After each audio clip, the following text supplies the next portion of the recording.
Craveable Podcast, Season 2, Episode 4, Food Matters, Part 2. 1, 2, 3, 4.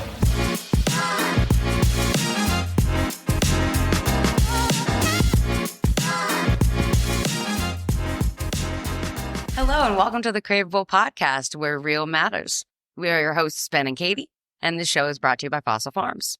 Thank you for joining us here for Season 2, Episode 4, Food Matters, Part 2. What a title, with Ben Del Coro. Where were we? What? Where were we? Well, Where weren't we? I think we were all saying supply chain to each other. Absolutely. Just the Bens, not me. Supply chain. Just the Bens. Yeah, supply chains.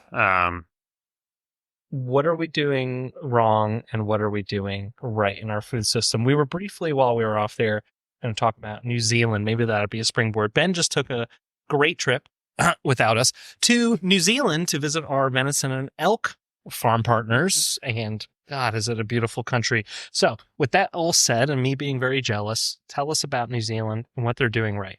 So it's interesting. I mean, that's like global supply chain, right? And I think it's an interesting spot to start. The equity that happens in New Zealand is the farmers are in charge, largely, at least with the farmers that I visited, right? Because they're co-owners of the company, co-owners of the exporters. Mm-hmm. They get the dollar from us, from Fossil Farms, right? As a distributor. And so there's basically two links in the chain and that's it. And, you know, there it was really enlightening to see how in balance with nature they operate. The choices they make about what they raise, are largely predicated on the terrain, the land, right? As opposed to like, no, we need to raise X, right? And, you know, they have processing. They obviously have shipping. I mean, agriculture is the top 6 items in their GDP. And they're an island nation, so it's got to go somewhere. Top 6, yeah. Right?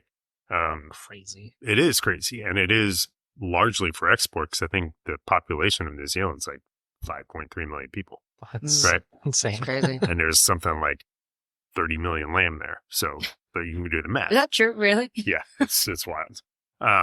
There's a joke in there somewhere. No, there's not. Not for the But podcast. I mean, so from that standpoint, like they have the farmers are in charge. The farmers are in the lead there. They're leading the economy of the country, right? So they have a lot of say. And they're leading these companies, which is completely opposite from what we have here in the United States, largely. And so from that global standpoint, the farmers are in charge. They're hyper focused on the quality of what they raise. New Zealand's one of the only countries in the world that has such strict bio security standards. Mm-hmm. Like it's on lockdown. You know? Tell us in great detail. Just nothing comes on or off of that island. Period. Without express permission. Right. You know what's interesting about that? I'm sorry, before we go off, is I know that there's a disease that's very prevalent here around us, mainly in wild deer, the CWD, the chronic wasting disease. And I've had people ask me about that in our products all the time. I mean, not only are they, of course, all USDA tested and, you know, everything is, you know, not going to have something that's poisoned. Mm-hmm. But in looking into that chronic wasting disease, you'll find that it's mostly in North America, and there's been 0 recorded cases of it in any animals in the entirety of New Zealand. And so, like, that reminded me of that when you said that. Yeah, no, they got it on lockdown. You know, they understand that what they have is special and unique to the world, and they are an island, and they've been subject to invasive species a lot. Deer, elk, you know, lamb, cattle. None of these animals are native to New Zealand. They didn't swim over? No, they didn't. Noah didn't drop one off by accident? Nope. But they also don't have, like, there's no rats on the island. There's no snakes. There's no poisonous spiders. There's nothing there that'll kill you, right? The top predator is like a hawk. Or us, I guess. Or us, yeah. But I mean, so, you know, they've learned from past mistakes and they realize that, like, if they want to preserve what they have, they got to lock it down. So from a supply chain standpoint, they're focused on quality, right? And they're focused on marketing the quality of what they raise and the pureness of their environment. And, they have global reach. They export to almost every continent in the world. U.S. is their top market for meat. And they manage the supply chain. They're managing the processing. They manage the distribution, who they partner with, right? It's not necessarily all commoditized because they don't grow grain there. I'll repeat that. They don't grow grain in New Zealand, right? So They grow grass. I was just going to say, what do they grow? Everything is grass-fed and grass-finished. Why? Because they do it really, really well. Yeah. So their inputs are not about cheap. Their inputs are about quality, right? And so the way that they process there was extremely efficient. I saw processing methods that I've never seen before. Hot boning, which I'm not going to get into on this, but there's a supply chain that works, right? It supports the economy of an entire country, which I thought was interesting. Yeah, right. that's huge. The larger supply chains are consolidated. If you look at what's happening here in the U.S., where it's just consolidation, bigger, larger warehouses, larger processing centers. We saw the fragility of that system in 2020, and I don't know. To me, that's just not a system I want to support.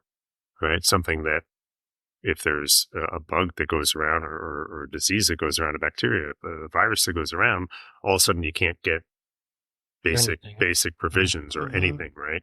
And part of that was because of the processing. Part of it was because of the distribution and the warehousing, right? And the lack of ability of staff. Now, what I know to be true is that, I opened my farmer's market in the first Saturday of May during 2020, when, I don't know, at least here in the Northeast, it was like the sky was falling. Mm-hmm. Yep. Right. And the ability for people to go out shopping outdoors and buy it directly from the person that raised it or grew it. Right. Not only was it healing, right? Like, people felt good about it, but it brought forth an incredible sense of community, where all of a sudden it wasn't about, I can't get XYZ at the big box retail store. It was like, you're feeding my family and I'm feeding yours, right? So that's like global supply chain to about as local as you can get. Mm-hmm. I like the latter story a little bit better personally, right? Yeah. But somewhere in between exists a reality that we have to address, right? In supply chain, is that we need to be able to scale supply chain. Can't just all have a farmer's market in our towns, right? It's just not a reality.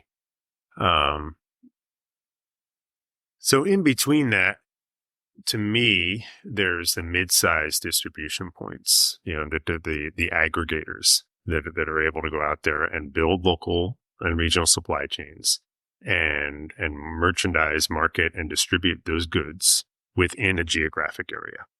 I hate to do this, but that sounds kind of like a company I know about. Oh, really? Yeah. Yeah. It's Fossil Farms. Yeah.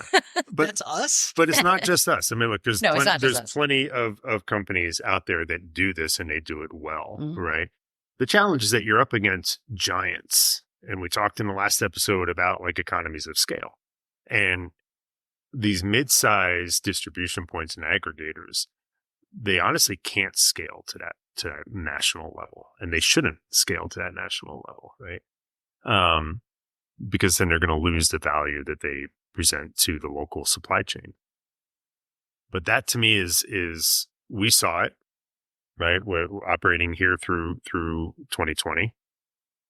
Our suppliers didn't short us; they didn't shut down. Like, we had no issues getting product. And for the listeners, that's 100% true. I mean, when the you-know-what literally hit the fan, I mean, there is an Acme What? around the corner. You know what? What? You know what? Oh, okay. There's an Acme around the corner, and where we happen to be here, our retail location is pretty tucked away. We are not on a main street. If you come here, you've intended to come here. You do not just happen to pass us by. And I guess it was a week where people were going into Acme and there was literally no chicken on the shelf, like literally no. And I had walked by there, went through, past the meat department. A couple days later, I think I saw 2 packages of like chicken drumsticks. Yeah, There wasn't just- any meat. there's- Couldn't Period. process. There's nothing. It's And all consolidated we into had one a- location. We had a line outside our teeny little retail store door because people must have Googled grocery near me, meat near me. And our case was full of fresh chicken breasts. We have people coming in and saying, I need 80 pounds of chicken breasts. It was like, Yeah. lady, we're going to be here tomorrow. Like, Yeah, we're like not just going relax. Like, it's Yeah. okay, But it was Yeah. Ben and Ben. But they were Right. doing panic buys, and it was like, relax, And so like that mid-sized supply chain, it works because it's not oversized, it's not supersized meat, it's not super consolidated, right? And it's that mid-size scale, the mid-size business, the smaller processors. That's what this country is starting to realize it needs to reinvest into after decades of consolidation and the bigger processors, the bigger distribution centers gobbling up all those small and mid-sized, right? For us to be resilient and for us to feed a growing population and try to solve some of the food desert issues, we need more regional distribution and aggregation points. That also allows access to those farmers' alternate distribution means, Mm. right? Now they don't have to pack it off in a rail car to go to some huge packing house somewhere, right? Yeah. Now maybe they can actually afford to put it on a truck and ship it 100 miles down the road as opposed to 1,000 miles away. I think part of it is too, like a little bit of retraining of consumers, what you are doing and getting when you're supporting companies like that, those mid-sized, more local distributors, because, things aren't going to cost what they cost at your whatever cheapest place near you. And, not necessarily, maybe can't always do everything a giant company like, let's say, Amazon can just do so easily. I Yeah, I think but- we're spoiled in some sense. Like access to everything at all times really makes us think that we should be able to access things at all times.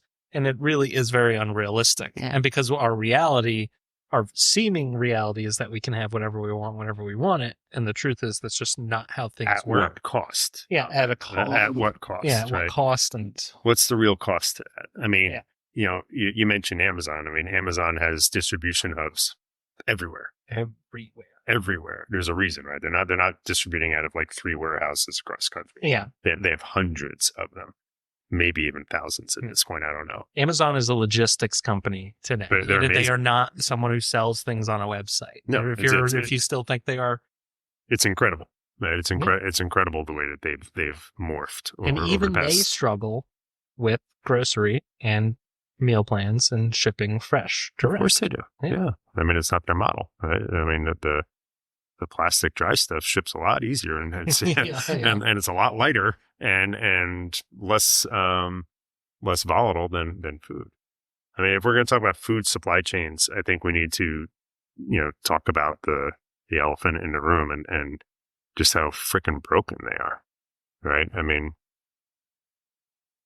the supply chains in this country are extremely fragile. And I don't think the average American consumer understands just how dangerous that is, right? And I'm not trying to do doom and gloom here. I'm just being realistic. We have a growing population that needs to be fed, and it's all being like pressured on the supply chains that exist to scale. And my opinion is that is not the right way to go about it, right? We need more local, regional, supply chains to be built, to be supported, right? And so how does that start? I'm just, again, not to bounce back to farmers markets, but also the work that I've done here. It really, it starts by choosing to invest locally, right? Choosing to buy locally, right? And it's the same part of our conversation as before. The more money we put directly in the hands of the producers, the more they're able to scale, the more they're able to invest into local distribution points and aggregation points, the more they're able to invest into local supply chains, right? Because they need auxiliary services, right? So every processor that we work with, they need boxes. They need technicians. They need equipment, right? They need supplies. So it's not just about the farmer. If the farmer grows, they need more supplies. They need more inputs. Well, then their suppliers, their vendors grow because of the scalability. As that happens, the processing facilities and the aggregations need more facilities. They need more services. Then that whole thing grows, right? I've seen this happen both here at Fossil Farms over the past 15 years and with our supply chain. And I've seen it happen on the farmers market side, where I took a mother and daughter duo that were making whatever cookies on the weekends, right? 10 years later, they have their own brick and mortar, and they're selling wholesale, they're selling retail, they're selling direct into retail stores as well as at farmers markets, right? And they've grown to the point where they're investing back into the local community. They're hiring people, they're supporting other local services. It's that mindset that we need to be cognitive of making the right choice with our dollars. It all boils down to, what do we spend our money on, and how do we spend it? Who do we spend it with? Right? Conscious eating. Shout out the cookie company real quick for their sake. It was actually a cookie company. It was Emily's farm. Oh, we love Emily. Love She's got a Emily. shout out on here before. She 10 years ago versus today, seeing the way that she's growing and scaling, it's awesome. It's really rewarding. Yeah. But, supply chains are necessary. I think part of the challenge that I see in supply chains is, and this is going to harken back a little bit to the food deserts, is that we do a lot of export in this country, which is important for trade and all that fun stuff. But then how can 13 or 14% of our country not have access to food? Mm. I don't know. To me, something's wrong there. Because they're paying more in the other country for it, unfortunately. Yeah. Maybe. More than what? Yeah. More. Right? Supply chains, in my opinion, largely have too many links in them. Right? And I know I've built personally supply chains that don't need all those links in the chain to be able to service a larger population. It might not be millions, but it's thousands, right? There's just unnecessary links in the chain. And especially the bigger you get, the more links you need. You would think it's the opposite, right? Because of economies of scale, that the retailer that's got 10,000 stores across the country, well, they can just buy it all and ship it all to their warehouse and then distribute it. But the reality is that it's going through 3 or 4 warehouses, and it's going on 4 or 5 trucks, right? And so every single one of those warehouses has to post a profit, right? Every single trucker needs to be able to pay their bills and post a profit. So it's actually more links in the chain the bigger you get, as opposed to having a smaller midsize. Yeah. It's much shorter distance. It's much shorter. Vertically integrate, but it's too expensive to get up and running quickly. Well, you can't turn around quickly. Wegmans vertically integrates like crazy, but they can't produce this quality that they can comparatively to the small producers that they work with. I mean that's from my experience. Cost is relative, I think, especially in food and integration, right? Cost is relative. Yeah. I mean, if as things scale and grow, they have more, hopefully, if they're doing it profitably, they have more capital to reinvest into their operations and create more vertical integration, right? Over time, that produces efficiency. Certainly not initially, right? It takes time to gain those efficiencies. So that cost up front actually phases out over time as that operation, as that processor, as that distribution point, whatever it is able to scale, right, and gain efficiency. So, I mean, we've said this many times, there's no such thing as cheap food. There's costs buried into cheap food everywhere. Yeah, we've talked about that on this podcast too. And so cost is relative. It's an objective topic, I think, and subjective, honestly, depending on how far down that rabbit hole you want to dive. We're not diving down that rabbit hole right now. So let's talk about some good things. I mean, we did talk about good things. You said we talk about a lot of these small to mid-size, producers and distributors, and how there are more popping up, and how, it does seem like the American consumer is becoming more conscious of what they purchase, how they spend their money, and how that affects the food chain that provides them those products. And, Sure. I certainly think it seems as though we're moving in a positive direction.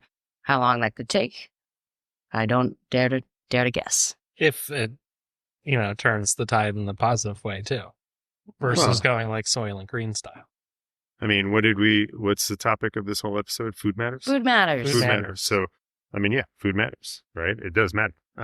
And it's not going to solve the world's problems. It's not going to solve, economic issues and so on and so forth. But it's a really important step, and it's something that everyone participates in. Mhm.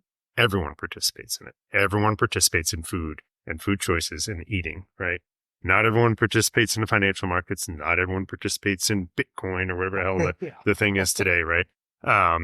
But everyone participates in eating, and so everyone can play an active role in it. And I think by being conscious about the choices we make and what their implications and effects are, we can actually create change. That's what I dedicated the past 30 years of my life to, is creating something different in the food industry. And I'm just getting started. My sleeves are rolled up, and I'm ready, But it's a long process. It took a long time for us to get to this critical point in having a dysfunctional supply chain. It's going to take just as long to get it back to something that's healthy and vibrant. Well, the hope is there, and I think we're all I can speak for Ben again. We admire what you've done, What and we do. what we are doing. But I think that was, I don't really know how long I've been recording, so sorry guys, but I think that was Yeah, I You was got, enamored. you got 2 minutes, Katie. that was a really nice wrap up piece. So I'd like to end it there. But listen, thank you guys so much for listening. Please remember to subscribe. We got Instagram, we got TikTok. Close enough. TikTok. Can I get TikTok? I don't have any TikToks. We have TikTok, and most importantly, YouTube, where you can see our silly, beautiful, and probably now reddening faces Slowly. in living color. Till next time, guys. Thank you so much for listening and watching. Bye. Bye. Bye.